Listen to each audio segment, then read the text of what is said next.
welcome back after a break. And right now, I'm not here alone.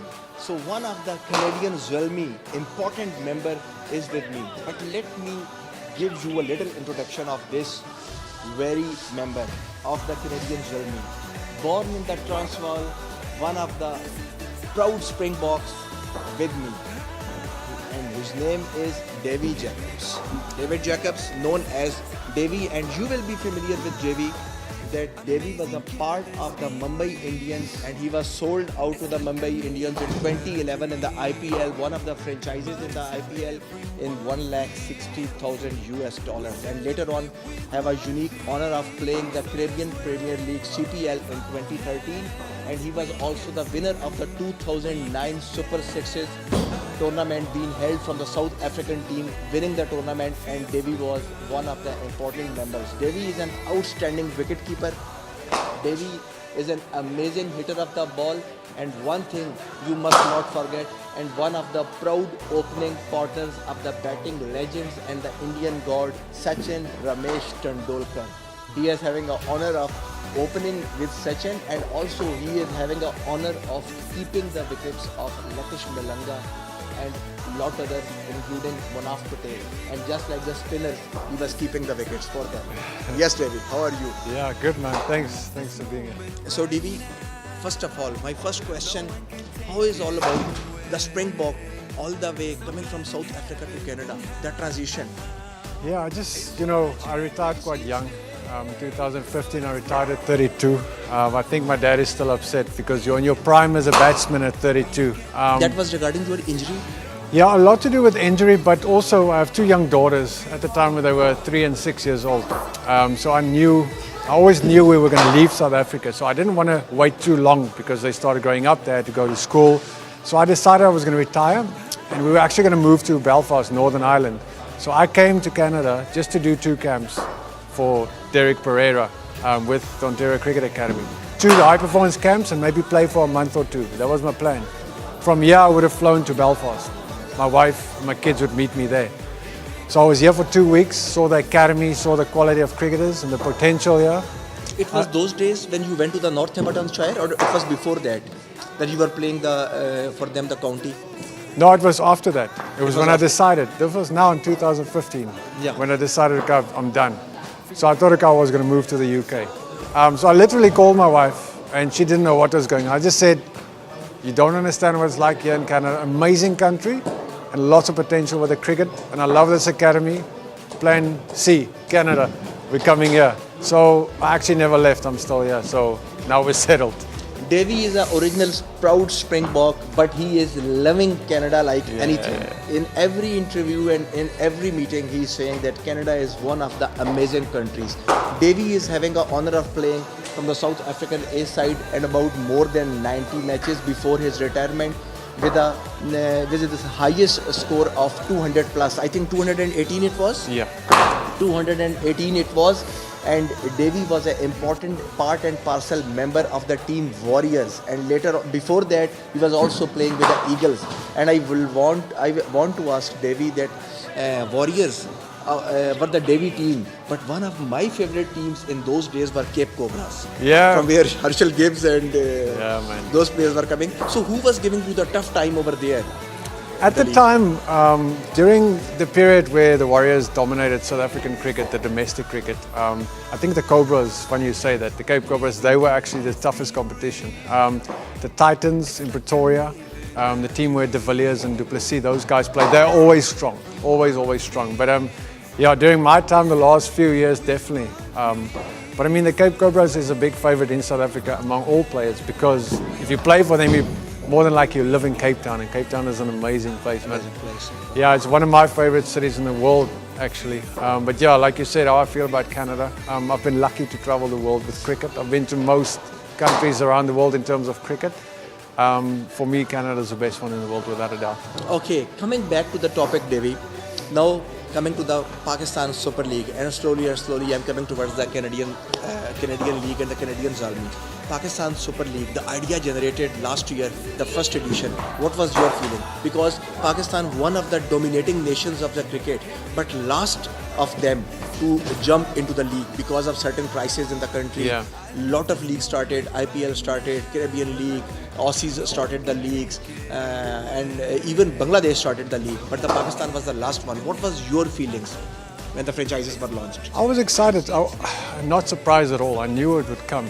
I mean, Pakistan has always been a powerhouse in world cricket. They've won World Cups, and I mean, they have legends of the game. People we admired when we grew up, guys like Inzamam. Not to talk about the modern day guys. I mean, it was always going to happen. And they've had some troubles over the years. You know, they had to play their cricket in Dubai and all that. They found a way to make it work. Now they've found a way to launch a T20 competition as well. I mean, the majority of our players here in Canada and the academy are from India and Pakistan. A few from Sri Lanka, a few from the Caribbean, but mostly India and Pakistan. I mean, quality cricketers, good players around the world. No different than here in Canada. I mean, it made me make a life-changing decision from moving to a different country to here, just going on the country and the quality of players I saw. David, you talked about Inzamam. What was your age when Inzamam was run out by Jonty Rhodes? Do you remember that slashing stumps? It's 92, so I was about 10. So you remember that run out? I remember that because it was in Australia. So, am I right? Yeah, it was in Australia. The World Cup correct. was in Australia. So, Pakistan lost a match. yeah, the time difference in South Capital Africa presence. is massive. So my dad and them, they would wake us up at like 1 or 2 in the morning. Yeah. They would have a barbecue going. They would be socializing, and then we were watching the After cricket. a long time, South Africa was back to the international circuit. That's the thing. So no one missed the game. So we would sleep during the afternoon, so we could stay up all night to watch the game. So yeah, I'll watch it live. And now to this day, Jonty is one of my closest friends. We speak often. He's a great, wonderful person, and I mean, he's a legend. And we've spoken about that moment. I mean, it's I met him timeless. It's recently immortal. in Dubai in the Pakistan Super League and the Master Champion League. I get a chance to meet him, Jonty Rhodes. So I was just talking about that World Cup. You just refreshing my memories with a right click.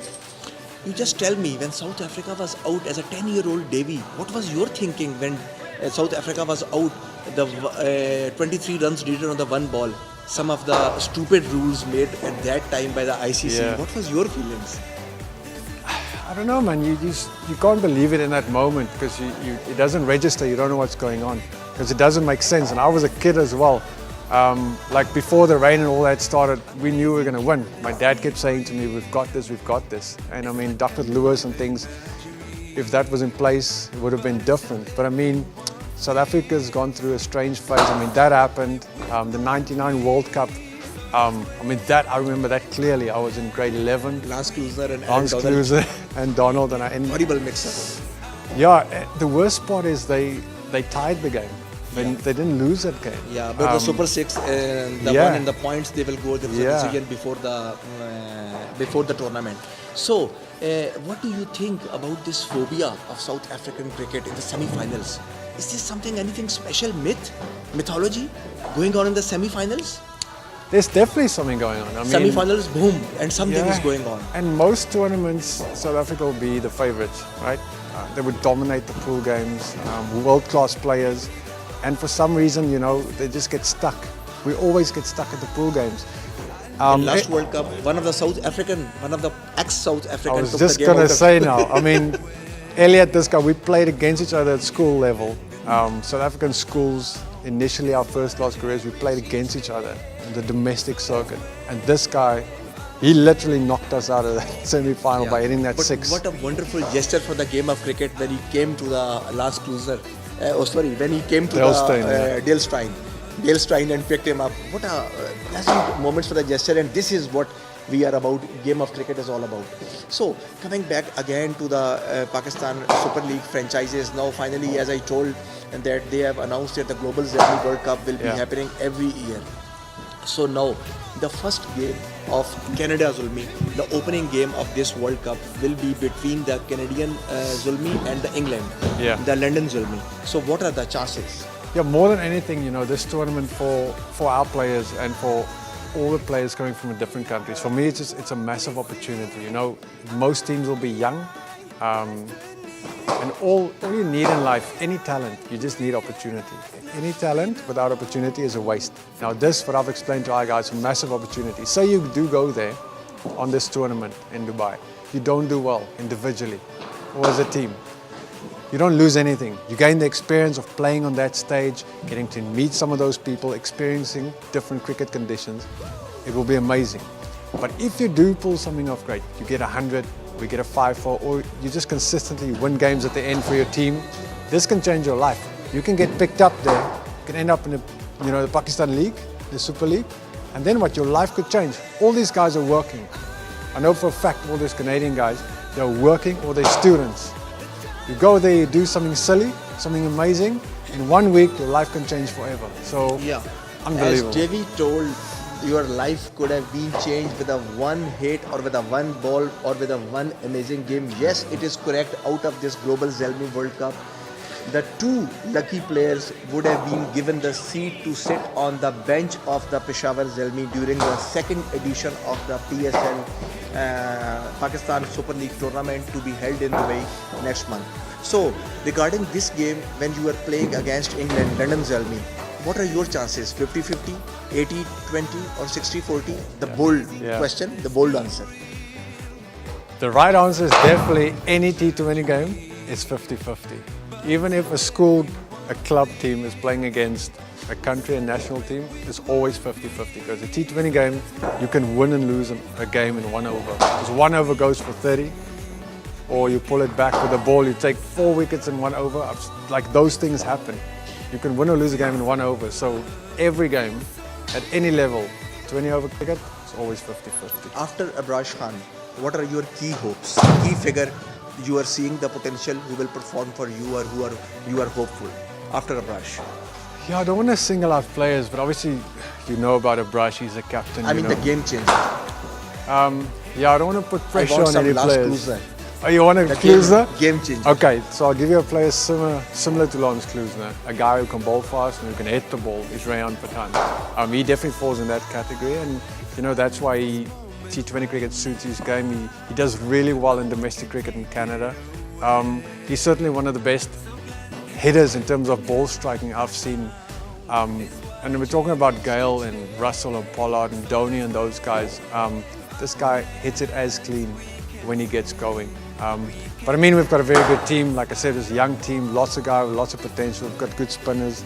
And all the other teams will have this as well. So I'm excited for everyone, for every team going to that thing. Because like I said, like you also mentioned now, it can change your life. It's an opportunity of a lifetime. Yeah. And one thing, baby, I have seen in the past about seeing the Canadian players. I met them in the Dubai and I saw them playing like Ichima, like Ashish Baghai. Yeah. They are the wonderful clean hitters of the ball and they having literally the potential to throw the ball out of any arena. But as soon as going to the when they touch the international format towards the international team, they are not in that in that mode, or I don't know what's the thing. They are not in that finest mix I have seen. That is the pressure of the international cricket, or in their mind the key figures, the key bowlers, and the pressure of the key bowlers. What's the mind, their mind while playing the international games? I think it's a combination of things. There's obviously a lot of pressure the higher you go up. The bigger the audience, obviously the more pressure, the more nerves will be. But I don't think that's a key component in this. I think it's because, we have challenges in Canada in terms of the weather. It's never going to change. So these guys, if you take the under-19 Canadian team, the last World Cup where Abrash was captain actually, just as an example, okay? So they'll prepare for 3-4 months indoors in the winter. They go from here to a World Cup. Then they compete against other under-19 kids from India, England, Pakistan, wherever. We've been playing the whole year. For 12 months you can play outside. So in Canada you do not have that luxury. You have to train indoors, which is okay, you can get away with it. But match practice is nothing better than playing games. So for them to really try and fix this problem or get better at that, Canada needs to start sending teams in the winter, sending them to South Africa, Australia, India, Pakistan, Sri Lanka, wherever, Dubai, play games. For any World Cup qualifying tournament, you've got to go somewhere for a month. You've got to play say 10, 12 games before the tournament. You can't play your first and second game in a World Cup. You know, it's a lot of pressure. You're rusty. You're rusty when you start. By the time you get to the third or fourth pool game, everybody's comfortable, start hitting a stride. By then it's too late out of the tournament. Yeah. And Devi, regarding Abrash Khan, Abrash, I have heard he's the born baby of this academy. Yeah. He's a true baby of this academy. So who are the other players? All the other players are from the same academy, or from coming, you are merging them from the different sides of the Ontario or from other states of the Canada? Because Abrash, I know that he's since beginning, when he was quite young, he joined this academy and he's a baby who just is producing cricket, and he excelled through this academy. But else than Abrash, any other key figures? Yeah, Brush obviously came through a system. Like you say, he grew up at this academy. It's got wonderful potential. I mean, a genuine all-rounder. Beautiful action with the ball, but I'm very excited about his batting. He's a top-order batter. And the rest of the squad, a lot of them are from this academy, but I mean, it's a balanced thing throughout Canada, throughout Ontario, the team we put together. So, yeah, young team, lots of potential, and you know, it's basically put together a team of guys who are hungry, guys who do not always get this opportunity, guys that work, you know, they play their club cricket, they work hard, but guys that deserve this opportunity. You know, everyone is not that lucky in life where you get this opportunity and say, there, go for your dream, here's your chance. Some people never get a chance. I know one of the players actually, he had a chance when he was really young, and he got injured and he thought he was done. He never thought a second chance would come along, and we spoke about this a week or two. I said to him, you thought you were done. Yeah. There's one more shot. And Devi, don't you think that Canada is little harsh, or America is little harsh on the cricketers in this sense? When Devi was there, when Lance Cruiser was there, Pollock was there, and those people were there, those were professional cricketers. Their whole idea was to play cricket. But here in Canada, you have to see for your future. Cricket is always not cricket cannot always guarantee you the future. So a lot of parents and lot of back home people, they cannot dispose their kids at the stake of cricket, the future of their kids. So regarding this, that Canada having a bad weather, harsh weather, so how you are seeing the perspective to produce the great players? If the scenario is like this, you cannot get the likes of the legends of the cricket from the Canada. So anything in your mind to overcome these difficulties? And just like as I think I was hearing Abrash also said sometimes in the past that Rabada, he was bowling with him at that time in the under 19 in the last World Cup he was playing when he was first time I think captain at the 130. And later on I heard that Abrash was saying that the same guy, he was getting the opportunities and he was focused and not like Abrash, and he was only cricket and now he is bowling 140 plus, and you have seen how he has performed against Aussies. Yeah, it's pinning down Aussies, professionals like Aussies is not a joke. Yeah, I mean, it's easy in that sense if you're in a test playing country like South Africa, for example, like you're saying now. If you really stand out at school, you can bowl fast, you score lots of runs, you're going to get opportunities, you can get signed early. I was lucky I signed when I was 17 because I got runs early on, right? So there's a pathway there. Now the challenge here is that pathway. And that's one thing Derek and I have discussed since I've met him, and he's been working on it for years as well. It's creating that pathway. Now, he pulled it off once already. The first pro player ever out of Canada is Nikhil Dutta, who also came as a kid through his academy. Right? So he came through a system, played for Canada, was identified, got picked up, played in the CPL, played in the BPL, he's in the IPL draft. So there's a pathway. What makes it easier here is it's harder to make it in South Africa. It's harder to make it in Australia or Pakistan. So many players there. There's not as many cricketers here. So it's almost easier to get onto the international scene, to play for Canada, to try and qualify for World Cup, to be seen. I mean, there are so many players who play first-class cricket around the world and never come close to playing for their country. Here you can do it quickly. You perform at the qualifiers, go to the World Cup, perform there. Also, direct pathway to these T20 leagues around the world. So it's a good and a bad thing, but it's the fastest growing sport in Canada. That's cricket. So I'm very excited about the next decade. I can't imagine where it's going to be in 10 years. So thank you, David, too much for your time, and I wish you good luck and your team, Canadian Zalmi. I hope in this Global Zalmi World Cup, your team run with the flying colors, and we may come after the Global Zalmi World Cup to you, having a views, what were the defects, what were the benefits, how the Canada played, but it's a long stories to come, but we will have to wait. So stay tuned, and thank you very much, Davy Jacobs, and good luck and best of luck to the Canadian Zulmi and to you. Thanks, man. Appreciate it. Keep tuned to Eavaz. Keep seeing Match Point by Dr. Adnan. We will be right back after a short commercial break.